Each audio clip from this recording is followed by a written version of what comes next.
Great, so I will now introduce what I believe is the last formal paper of the conference before this afternoon's round table. It's a pleasure to introduce Slawomir Sierakowski. Sierakowski is an activist and an academic and the founder of an organization called Political Critique, which many of you will no doubt know is, if you like, a network of institutions, a left-wing network of institutions, which includes, as I understand it, a publisher, a daily internet-based newspaper, a number of cultural centres, and operates, as you said, as a network of institutions. He also has written recently a series of columns in the New York Times about Ukraine and contributes regularly to The Guardian and to other international media. So it is a pleasure to introduce him to us today. Thank you. Hello, I know well Michał Boni, and he's a good speaker, but if he would see you, I'm sure he would hire you. But let me first refer to what William said, because there is actually the topic of my dissertation is Czesław Miłosz, who played very important, if not the crucial role in Kultura. He didn't involve his talent to creating any political doctrine, directly at least, but of course he influenced strongly what was a line of Kultura. He had many interesting struggles for Ukraine. There is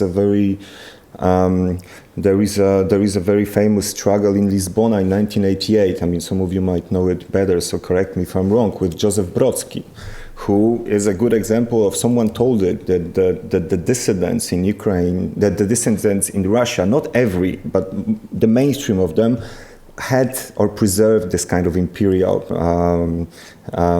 tendency. And Brodsky, of course, had the same. Brodsky would say that Ukrainian is a dialect of Russian, or it's nothing like Ukrainian state should exist, it's a part of Russia. And that he even wrote a very, very bad poem on Ukrainian independence. I think Miłosz convinced him not to publish this one. I'm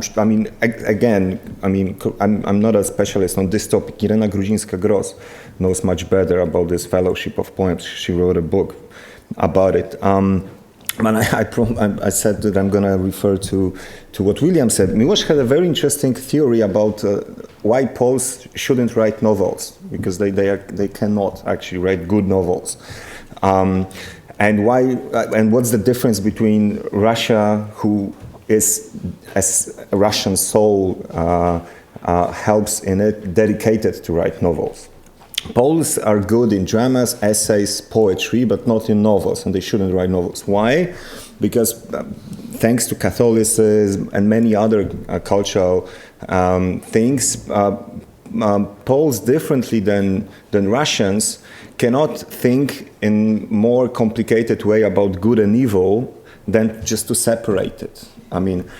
In Russia, if you look at the Russian novels, you cannot find one good character that would be just good or bad. Okay, even Myshkin, who is like, let's say, the best example, is someone who is like good as cannot be more. But then what he creates is only a waste, and he damages everything. In Poland, you can be either good or bad, or of course you can transform, like Kmicic in famous novel of Sienkiewicz. So it helps us to create dramas when good and evil struggles, but actually to create psychological novels or something that would really refer to how human beings behave, it's much harder. So I'm referring to it because if you will apply this theory to look at what are the influences on Ukrainian theory, knowing that Ukraine has this both strong influences from Russia and from Poland, could be what kind of novels or what kind of literature is possible from this Miłosz's point of view in Ukraine. I know that it's a torture for you and it's the last speech, and the bad news is that I have to speak. The good news is that it's going to be the last one. So I'll do it I'm going to speak about pragmatism, or what is pragmatic, what is moral in this Giedroyc paradigm, and what are the origins of it, and what can be the future of it. But actually, I'll do it in three parts or in three steps. First would be some facts that are not maybe the first things to comes to our mind when we think about Giedroyc. So first we'll deal with biography. I cannot promise that I'm going to amuse you or say something very like provoking or something, but some of these facts might be provoking. But the second thing is about the origins of this Kulturas line about Ukraine. And the third thing would be about some kind of like contemporary applications of it. Actually, the thesis of this paper is very basic. Like, there's a wise. Pragmatism is good, but stupid pragmatism is bad. As for Giedroyc, he functions in the Polish collective remembrance as a crystalline person, as someone who is like untouchable. And of course, the way how he behaved, the way how he worked, like in a prison for more than 50 years. Thanks to this very, very, very charismatic biography and personality, he deserves, of course, this kind of monumental image. But actually, he was a very, very problematic figure, especially before the war.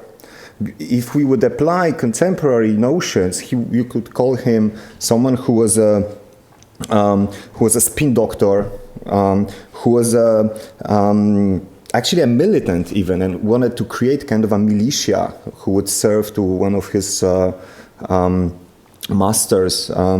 You could call him as also cynical. He used to say that in politics he doesn't see and doesn't apply any morality. Correct me again if I'm wrong, but he had a slogan over his doors, the cave hominem. Beware people. Stay outside, or be careful when you're dealing with me. So he was really someone who had a pretty problematic biography before the war. I think this moment and the loss of Polish independence changed him. I'll have to read a part of this, very, very small, only like 2 paragraphs, because there will be some quotations, and I don't want to lose them. It's going to be like kind of to give you some facts, like a small biogram of pre-wars. Of this pre-war period. When it comes to his views, he was first the head of the National Democratic Endecja organization Partia, or Patria, and was friendly with the future leaders of the National Radical Camp, ONR, as you know. It was a Polish radical nationalist group. What has changed him was the coup of Piłsudski. But then, what was his conclusion? He said, I was completely cured of parliamentarism. And he became convinced of the necessity of authoritarian rule. He used to make use of arguments that we should call anti-Semitic today, actually. Of course, we are aware that after Holocaust, the dictionary or the way how we talk about Jewry and the Jewish history is different than before. But if you read this text, or if you look at the authors who published or what texts were published in the journals that were run by Giedroyc, you can easily prove that some of them are soft, for sure, anti-Semitism. Some of them even go farther. He even sometimes made references to Hitlerism, but not about the Jews, but about other things. He was a proponent of colonialism, of course, very open, like myśl mocarstwowa, and actually he wanted Poland to be an empire.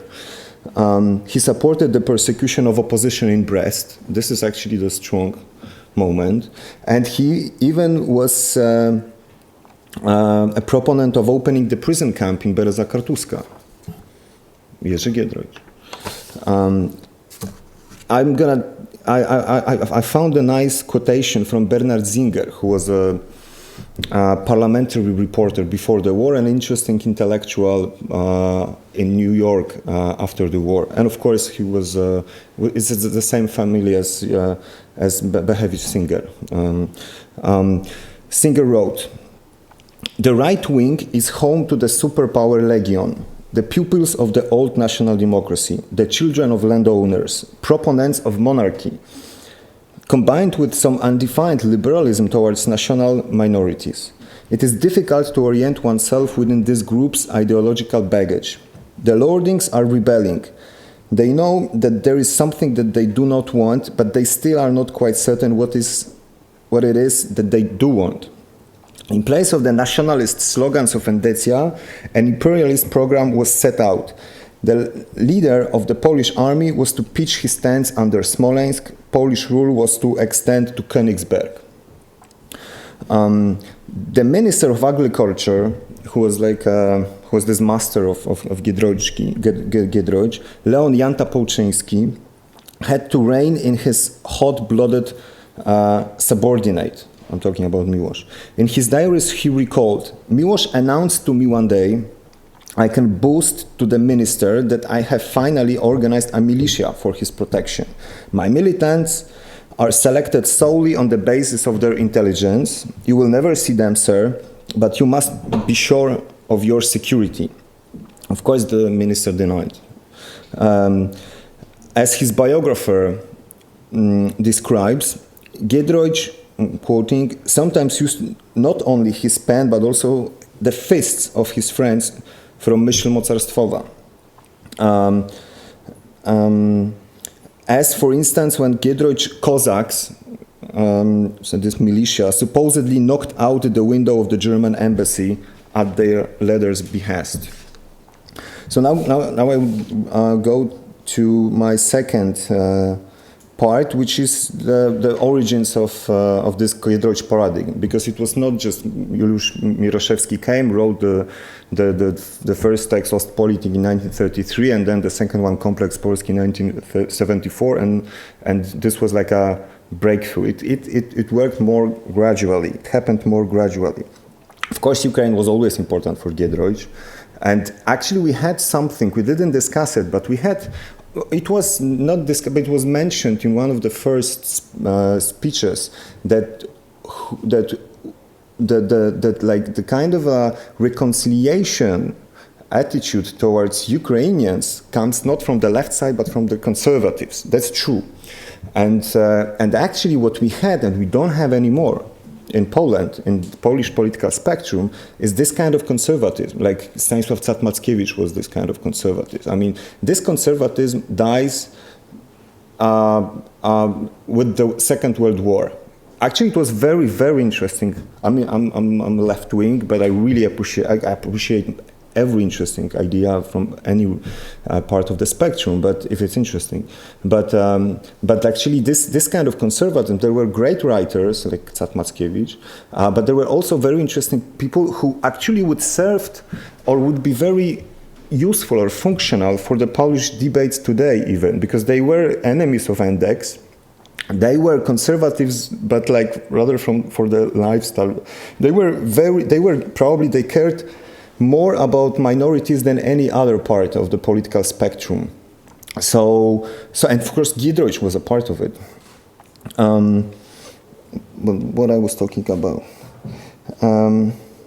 Of course, the authors of the journals that Giedroyc ran, people who unfortunately most of them died during the Second World War, but I'm talking about Adolf Bocheński, for example. Great writer, extremely interesting person. But also brothers Pruszyński and the brother of Adolf Bocheński, Alexander. This was, of course, a part of the wider current, Prometheanism or Prometheanism. I'm sorry, this word in English is horrible.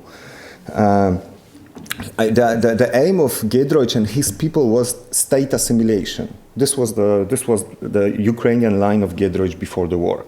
Of course, it was like kind of an exchange. Like you are loyal to Polish state, okay, and of course in the borders of the Second Republic, and we do you a political favors. We are okay with you. We defend you against nationalists and so on.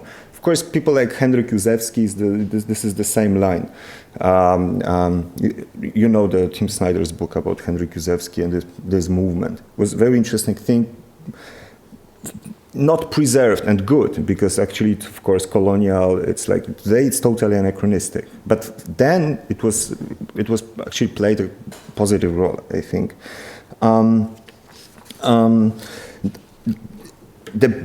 If I would say that there is a breakthrough, it's I don't need to like challenge this idea that Miroszewski in the early 70s did it, but actually the very, very important year in the history of Kultura and this Ukraine is 1952, the early 50s, when Józef Łobodowski, Polish poet, publishes a text, and actually he creates a program. I'm gonna tell you in a second about it. But first of all, he criticized strongly Polish past when it comes to Ukrainians. He uses very interesting comparisons. For example, he says Riga in 1920 is Polish Yalta, is Ukrainian Yalta. I mean, the Polish betrayal, Polish treason, actually. He also, and this is actually which surprised me the most, he mentions the battles that Ukrainians won for Poles in the Polish Bolsheviks war. And there were actually, some of them are really, really important. Like they defended one of the Polish lines, let's say, against Budionny. So it was really like, I mean, I wouldn't say that they won a war for us, but they played an important role. Who knows it today? Even the people who are dealing with Giedroyc. He also dealt with, as he called it, mutual massacres in Volhynia. But he didn't like write more about it.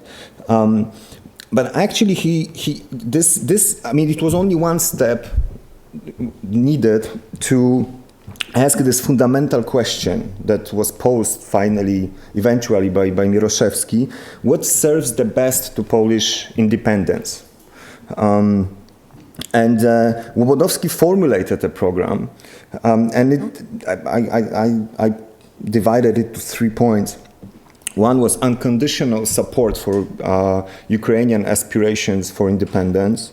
The second, he never decided to talk about borders. No judgments about borders. He proposed Polish.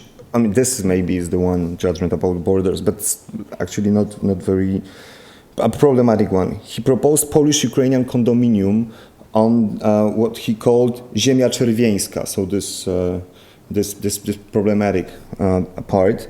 And also he urged Ukrainians to take part in the Federation of the Central Eastern European States, which is kind of a remnant of, or like continuation as for this Piłsudski line. But then in the same year, something also important happened. The Polish alumni from Pretoria wrote a letter to Kultura, and in this letter he challenged the idea that Lwów and Vilnius are Polish cities. He said there are no historical good arguments that they were found established by Poles, and they should be given up. This was his conclusion. Of course, it was a huge scandal. Kultura lost a lot of subscribers, maybe gained some new, but Giedroyc defended it. So he already knew that early 50s, he already knows that old paradigm doesn't work and will not work. But of course, the final shift is thanks to Miroszewski, and this was the crucial thing. Instead of thinking, which was instinctively before in Polish attitudes, about the relations between Poles and Ukrainians, Poles and Lithuanians, Poles and Belarusians, he concentrated himself on conditions that are needed to save Poland or to secure Polish independence or future independence. So this pragmatic shift, actually the pragmatic thing is the most important, what was in Miroszewski's way of thinking. It was not at all a moral argument. And also Giedroyc didn't, as I said, never thought in this moral sense. But Miroszewski, however, was aware that if it's gonna be turned to the moral argument as well, it will make it much stronger, because nothing mobilizes people so strong as moral arguments. So however, the way is very pragmatic way to do it, but then to load it with some kind of morality, how it works today now, of course, what motivates us here as the supporters of this paradigm is the moral line, I mean, moral attitude. This is why I'm challenging my friend Andrzej Szeptycki just to check if party sensitivity still works in our camp. But there is also one thing that I don't want you to skip. Mieroszewski, in his texts, emphasized the role of internal borders of Soviet Union, that they're gonna play a very important role. You cannot create this new paradigm without taking into consideration that there are these internal borders. How important are they? We see now in Crimea. I mean, this is the specific proof of the importance of these borders. Okay, but of course, this kind of pragmatism that I'm describing in this Ukrainian part had many more faces. I mean, people who are interested in the history of Polish exile know that actually in the 50s, Paris was not a mainstream, of course, at all. I mean, London was a mainstream. And this was a very interesting paradox that this around the pragmatism of this competition. People who called themselves in every sentence patriotic or defenders of Poland, the fact that they detached, they didn't allow Polish writers to publish in Poland. The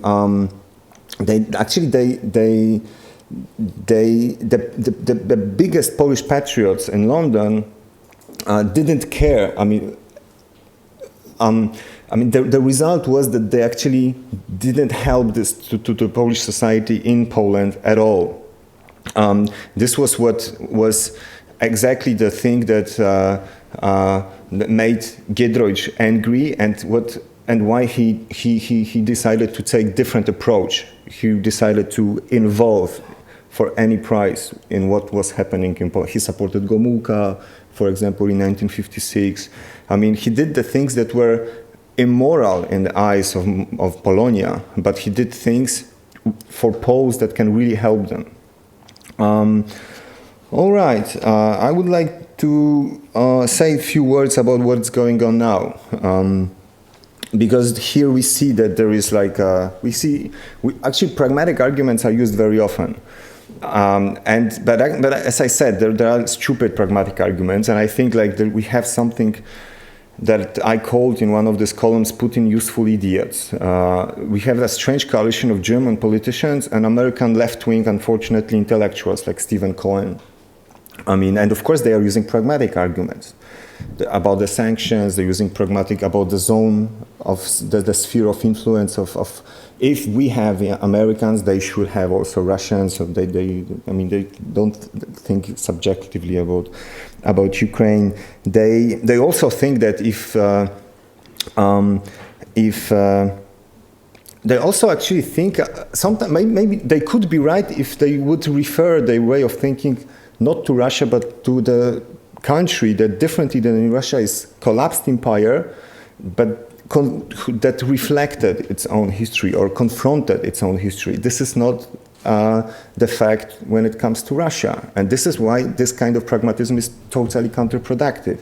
I mean, if you think that you're going to make a step back and Russia will say, thank you very much, it's the best way to have a compromise. It's actually it's like invitation for Russia. And this was what happened in 2008 when NATO was couldn't decide about if they want Georgia to NATO or not. And they created an unclear offer. You couldn't. It was not needed to tell it twice to Putin what is to be done with this. And the same thing is with easing sanctions, of course, analogically. Some examples of good consensus and some paradoxes again. The only consensus in Polish politics after 1989 is about, and still works, We don't know about the future, but still works. It's a consensus about Ukrainian independence. They hate each other so strongly that they cannot even more, but they will never quarrel, and they had never really quarreled about Ukraine. There is no consensus about Polish independence in Poland, because Kaczynski thinks that we are a German-Russian condominium, and all of them are like treating each other like betrayers. But there is a consensus about Ukrainian independence. This is funny. Actually, there's also one funny thing, that more Poles, by percentage, wants Ukraine in EU than Ukrainians who want Ukraine in EU. This is another surprise, but I think that it's, of course, the pragmatic attitude stays behind it. I would like also to express one thing. Poland, unfortunately, doesn't want to behave. I think that what Poles are doing now, rejecting the quota that is prescribed to them as for immigrants by the Brussels summit, the conclusion that the consequence of our lack of solidarity with Southern Europe Ukraine will pay for it, I think, because then Southern countries don't feel any good motivation to feel solidarity with us, with Eastern countries. This is a very big mistake. I mean, when Polish government decides now about immigrants, and they don't want no immigrants, like maybe 1,000, which is just an excuse. Actually, they do the policy about Ukraine in the same time. That's what I think. I mean, that's the danger, because they're gonna give perfect excuse for Italian politicians, for Spanish, and again, Podemos and Syriza, unfortunately, they don't know nothing about Ukraine. Maybe they don't know where is it still on the map, but they are pro-Russian. They're buying Russian propaganda. So I mean, I'm very afraid about this. I mean, of course, I cannot accept this lack of solidarity with immigrants, first of all, but then I don't think that there is. I don't think that there is even pragmatic argument that stays behind it. Not talking about moral things. We don't have time to discuss it, but I would propose something that for some of you might sound radical. One thing that I don't think is very radical. I don't understand Polish pressure on Ukrainian reflection about Bandera on UPA. I mean, I don't see it's pragmatic because it's not going to work. I don't see it's a good thing to do it. No, I mean, any pressure on Poles to do the to reflect on the Polish anti-Semitism never worked. I mean, we should be patient and wait on Ukrainians. They didn't have a proper circumstances to do it. As Poles had, okay? Poles would defend, they're not better or worse than Ukrainians. They're exactly the same. The circumstances were different. So any pressure, unfortunately, some of my friends are like losing patience, like Grzegorz Motyka, who is the part of the liberal part of the Polish historians. But I'm sometimes surprised, and here I'm talking about the second point, when he is like more and more disappointed with the fact that Ukrainians didn't reflect on it in there and didn't have a debate, public debate about it. I personally would also not defend the word genocide when it comes to Volhynia, for two reasons. First, because I don't think that the words are so important. The second, I don't think that genocide, the definition of genocide meets the what happened in Volhynia. I mean, there are many good reasons for it, but I'll give you only one. The way how Lemkin understood genocide was that you want to exterminate a nation or some group of people, and this is the aim, not to what's the word for wygonić in English? I'm sorry. Yeah, not to expel. I mean, Ukrainians wanted to expel Poles from. It's an ethnic cleansing, but it's not a genocide in my point of view.